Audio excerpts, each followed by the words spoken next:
Hi friends. ఇప్పుడు మీకు కనిపిస్తున్న వీడియోలో కన్‌స్ట్రక్టర్ ఏదో గుర్తుపట్టగలరా? అండ్ దీనికి ఆన్సర్ ఏంటో ఫైండ్ ఔట్ చేయగలరా? అలా తెలిస్తే వీడియో స్కిప్ చేసేయండి. మీకు తెలియకపోతే ఇప్పుడు నేను చెప్పే టాపిక్ వినండి. డెఫినెట్‌గా మీరు ఆన్సర్ చేయగలరు. ఎండ్ ఆఫ్ ద వీడియోలో ఒక క్వెషన్ ఇస్తాను. దానికి ఆన్సర్ చేద్దురు గాని. Let's watch.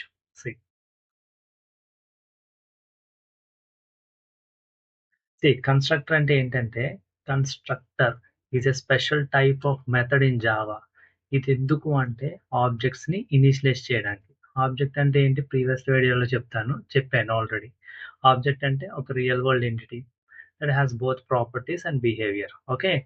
కన్‌స్ట్రక్టర్ అంటే ఏంటంటే ఒక special type of method in Java. అది ఎందుకు అంటే ఆబ్జెక్ట్స్‌ని ఇనీషియలైజ్ చేయడానికి. ప్రతి కన్‌స్ట్రక్టర్‌కి ప్రతి క్లాస్‌కి ఒక డిఫాల్ట్ కన్‌స్ట్రక్టర్ ఉంటది. అది ఆటోమేటిక్‌గా కాల్ అవుతది. Okay. That is so simple. Constructor అంటే అది. ఓకే. ఓకే. కన్‌స్ట్రక్టర్‌కి కొన్ని సెట్ ఆఫ్ రూల్స్ ఉంటాయి. అవేంటంటే same name, constructor name, class name 2 ఒకటై ఉండాలి. ఈ constructor must have the same name as class name. Okay. And కన్‌స్ట్రక్టర్‌కి రిటర్న్ టైప్ అంటూ ఉండదు. రిటర్న్ టైప్ అంటే వాయిడ్, ఇంట్, ఫ్లోట్, డబుల్ ఇలాంటివి మాట. వాటికి కన్‌స్ట్రక్టర్స్‌కి రిటర్న్ టైప్ ఉండవు. అండ్ కన్‌స్ట్రక్టర్స్ అన్ని ఆటోమేటిక్‌గా కాల్ అవుతాయి. When you create an object create చేసినప్పుడు కన్‌స్ట్రక్టర్స్ అన్ని ఆటోమేటిక్‌గా కాల్ అవుతాయి. ఓకే. సో, సింపుల్ కదా! సీ కన్‌స్ట్రక్టర్స్‌లో టైప్స్ ఉంటాయి. మన ఎగ్జాంపుల్ చూసే ముందు కన్‌స్ట్రక్టర్‌లో టైప్స్ ఏంటో చూసి అప్పుడు. టైప్స్ ఆఫ్ కన్‌స్ట్రక్టర్స్ అంటే default constructor, parameterised constructor and constructor overloading. Default constructor అంటే పారామీటర్స్ ఏమి పాస్ చేయం. ప్రతి ప్రతి క్లాస్‌కి ఒక డిఫాల్ట్ కన్‌స్ట్రక్టర్ అని ఉంటది. అది మనం ఆబ్జెక్ట్ క్రియేట్ చేసినప్పుడు ఆటోమేటిక్‌గా కాల్ అవుతుంది. ఓకే. నెక్స్ట్ పారామీటరైజ్డ్ కన్‌స్ట్రక్టర్ అంటే పారామీటర్స్‌ని పాస్ చేస్తాం. ఓకే. ఈ పారామీటర్స్ అనేవి ఆబ్జెక్ట్ క్రియేట్ చేసినప్పుడు మనం సెట్ చేసుకోవచ్చు. ఓకే. నెక్స్ట్ కన్‌స్ట్రక్టర్ ఓవర్‌లోడింగ్ అంటే మల్టిపుల్ కన్‌స్ట్రక్టర్స్‌ని ఒకే క్లాస్‌లో మనం డిఫైన్ చేయొచ్చు. ఈ పార్ట్‌లో మనం first parameterised constructor and default constructor చూద్దాం. ఓకే. ఓకే.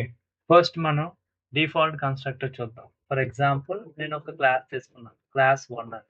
నెక్స్ట్ కన్‌స్ట్రక్టర్‌కి రూల్స్ ఏంటి?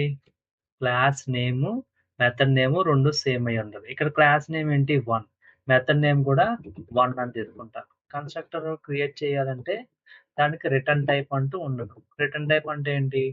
Void void, int, char, float. Okay. Class name, method name 2 same కదా! ఫస్ట్ నేను చెప్పినట్టు డిఫాల్ట్ కన్‌స్ట్రక్టర్ చూద్దాం. డిఫాల్ట్ కన్‌స్ట్రక్టర్‌లో పారామీటర్స్ అనేవి ఉండవు. ఓకే. నెక్స్ట్ ఇప్పుడు నేను ఒక సింపుల్ మెసేజ్ క్రియేట్ చేస్తాను. Default constructor. ఓకే.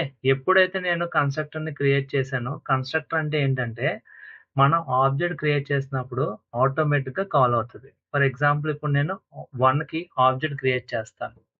నేను సెపరేట్‌గా ఆ ఆబ్జెక్ట్‌ని కాల్ చేయను. న్యూ సో, ఇప్పుడు చూడండి. ఇక్కడ నేను ఆహ్, ఆబ్జెక్ట్ క్రియేట్ చేశాను. ఎవరికి ఆబ్జెక్ట్ క్రియేట్ చేశాను? క్లాస్ నేమ్‌కి. క్లాస్‌కి ఆబ్జెక్ట్ క్రియేట్ చేశాను. జనరల్‌గా మీరు నాన్ స్టాటిక్ మెథడ్ చూసినట్టయితే ఆబ్జెక్ట్ డాట్ అని చెప్పి ఆ మెథడ్‌ని కాల్ చేయాలి. కానీ ఇప్పుడు కన్‌స్ట్రక్టర్ మనం అంటే ఏంటి?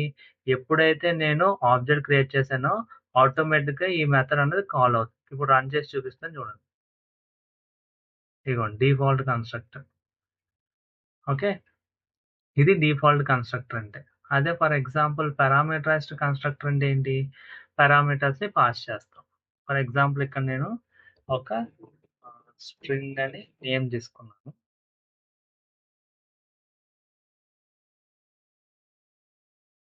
Okay. Class variable string name తీసుకున్నాను.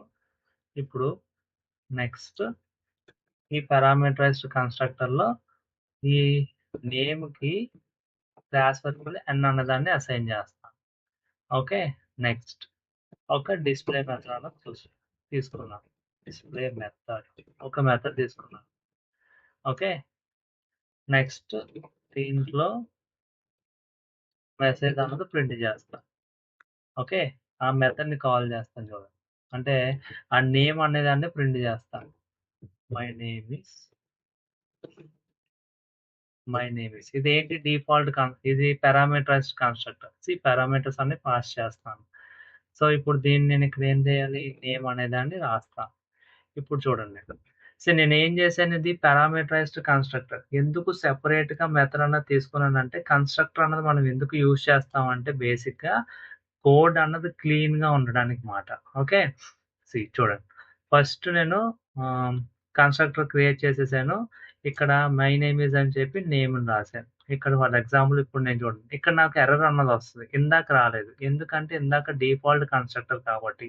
ఇప్పుడు పారామీటరైజ్డ్ కన్స్ట్రక్టర్ కాబట్టి. ఇప్పుడు ఈ బ్రాకెట్స్‌లో నేను నేమ్ ఇస్తాను. ఓకే. కంప్యూటర్స్ అని టైప్ చేశాను. ఇప్పుడు నాకు ఎర్రర్ పోయింది చూసారా? ఇందాక ఎర్రర్ వచ్చింది, చూపిస్తాను చూడండి. ఇందాక ఎర్రర్ వచ్చింది, ఇప్పుడు రాలేదు. ఓకే.